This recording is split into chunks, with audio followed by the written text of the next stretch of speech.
Dizem que Itaguaí enlouqueceu, mas ninguém percebeu quando começou.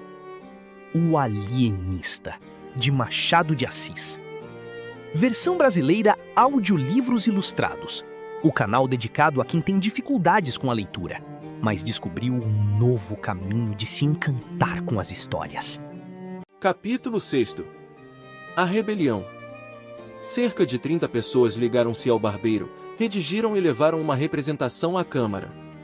A Câmara recusou aceitá-la, declarando que a Casa Verde era uma instituição pública, e que a ciência não podia ser emendada por votação administrativa, menos ainda por movimentos de rua.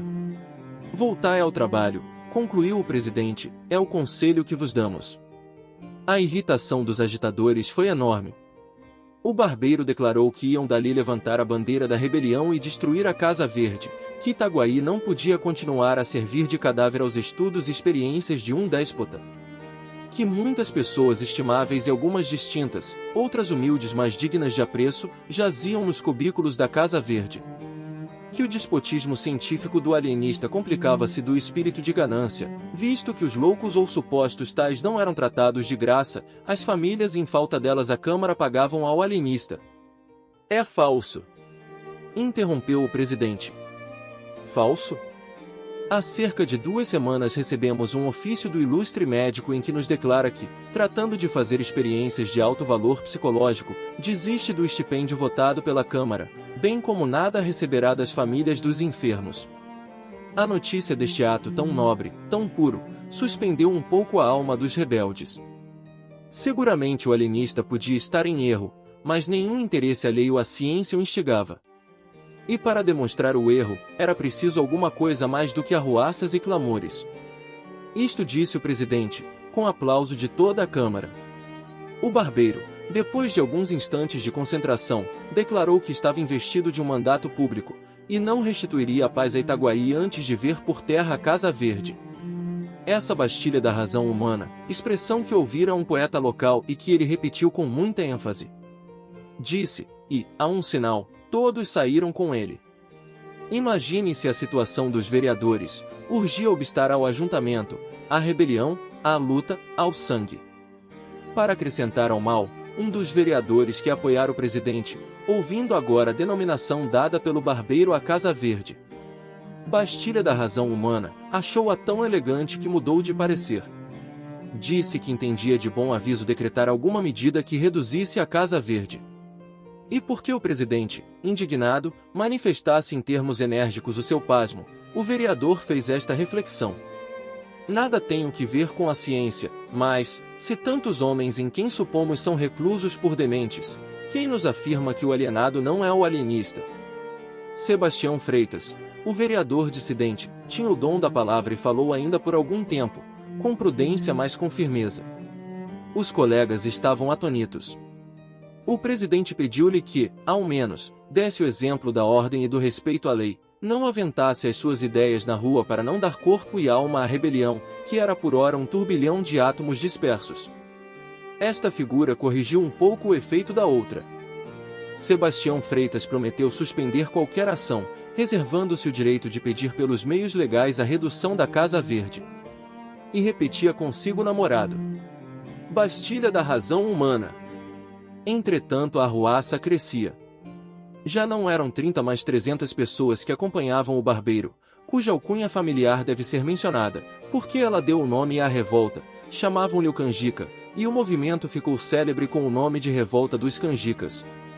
A ação podia ser restrita, visto que muita gente, ou por medo, ou por hábitos de educação, não descia à rua, mas o sentimento era unânime, ou quase unânime. E os 300 que caminhavam para a Casa Verde, dada a diferença de Paris a Itaguaí, podiam ser comparados aos que tomaram a Bastilha. Dona Evarista teve notícia da rebelião antes que ela chegasse, veio dar-lhe a uma de suas crias. Ela provava nessa ocasião um vestido de seda, um dos 37 que trouxera do Rio de Janeiro, e não quis crer. Há de ser alguma patuscada, dizia ela, mudando a posição de um alfinete. Benedita, vê se a barra está boa. Está, sinhá, respondia a mucama de cócoras no chão, está boa. Sinhá vira um bocadinho. Assim. Está muito boa. Não é patuscada, não, senhora, eles estão gritando. Morra o Dr. Bacamarte! O tirano! Dizia o moleque assustado. Cala a boca, tolo! Benedita, olha aí do lado esquerdo, não parece que a costura está um pouco enviesada? A risca azul não segue até abaixo, está muito feio assim, é preciso descoser para ficar igualzinho e... Morra o Dr. Bacamarte!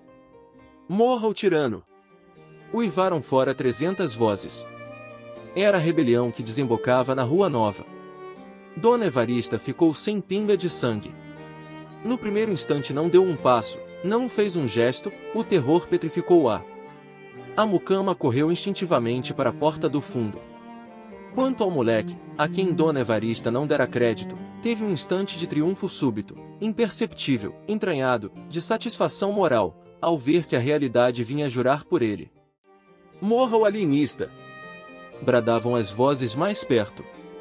Dona Evarista, se não resistia facilmente às comoções de prazer, sabia intestar com os momentos de perigo. Não desmaiou, correu à sala interior onde o marido estudava. Quando ela ali entrou, precipitada, o ilustre médico escrutava um texto de Averroes. Os olhos dele, empanados pela cogitação, subiam do livro ao teto e baixavam do teto ao livro, cegos para a realidade exterior, videntes para os profundos trabalhos mentais. Dona Evarista chamou pelo marido 2 vezes, sem que ele lhe desse atenção. A terceira, ouviu e perguntou-lhe o que tinha, se estava doente. Você não ouve estes gritos? Perguntou a digna esposa em lágrimas. O alienista atendeu então. Os gritos aproximavam-se, terríveis, ameaçadores, ele compreendeu tudo. Levantou-se da cadeira de espaldar em que estava sentado, fechou o livro, e, a passo firme e tranquilo, foi depositá-lo na estante. Como a introdução do volume desconcertasse um pouco a linha dos 2 tomos contíguos, Simão Bacamarte cuidou de corrigir esse defeito mínimo, e, aliás, interessante. Depois disse à mulher que se recolhesse, que não fizesse nada. Não, não, implorava a digna senhora, quero morrer ao lado de você. Simão Bacamarte teimou que não era caso de morte. E ainda que o fosse, intimava-lhe, em nome da vida, que ficasse. A infeliz dama curvou a cabeça, obediente e chorosa. Abaixo a Casa Verde! Bradavam os canjicas. O alienista caminhou para a varanda da frente e chegou ali no momento em que a rebelião também chegava e parava, defronte, com as suas 300 cabeças rutilantes de civismo e sombrias de desespero. Morra! Morra! Bradaram de todos os lados, apenas o vulto do alienista assomou na varanda. Simão Bacamarte fez um sinal pedindo para falar, os revoltosos cobriram-lhe a voz com brados de indignação. Então o barbeiro, agitando o chapéu, a fim de impor silêncio à turba, conseguiu aquietar os amigos, e declarou ao alienista que podia falar, mas acrescentou que não abusasse da paciência do povo como fizera até então. Direi pouco, ou até não direi nada, se for preciso. Desejo saber primeiro o que pedis. Não pedimos nada, replicou fremente o barbeiro, ordenamos que a Casa Verde seja demolida, ou pelo menos despojada dos infelizes que lá estão. Não entendo. Entendeis bem, tirano, queremos dar liberdade às vítimas do vosso ódio, capricho, ganância.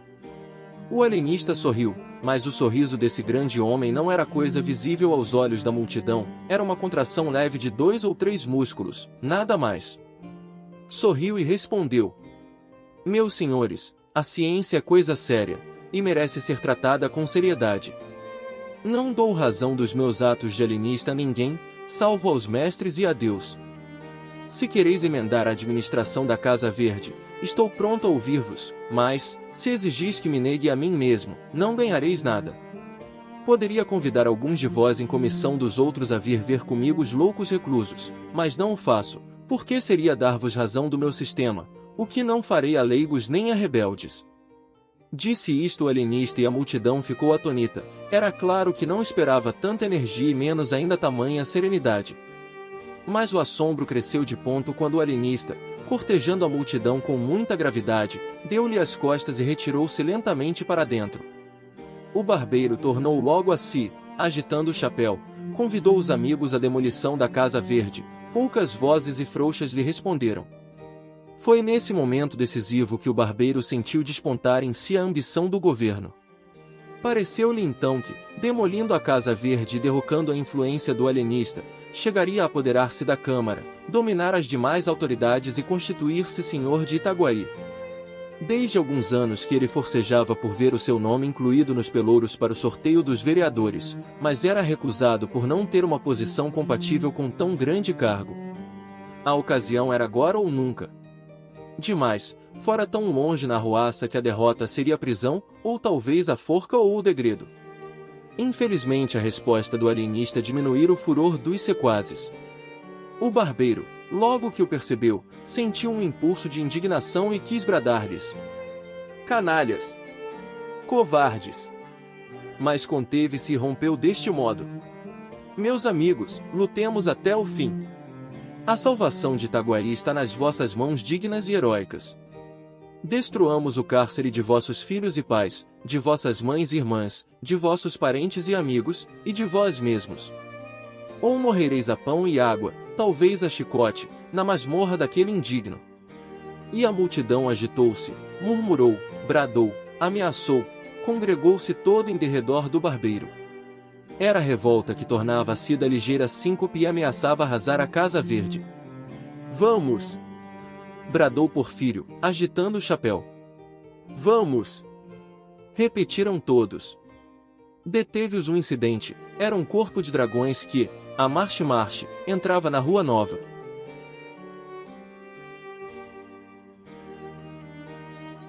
Gostou do conteúdo? Então se inscreva no canal, curta o vídeo e ative o sininho para não perder os próximos episódios. Toda semana tem episódio novo.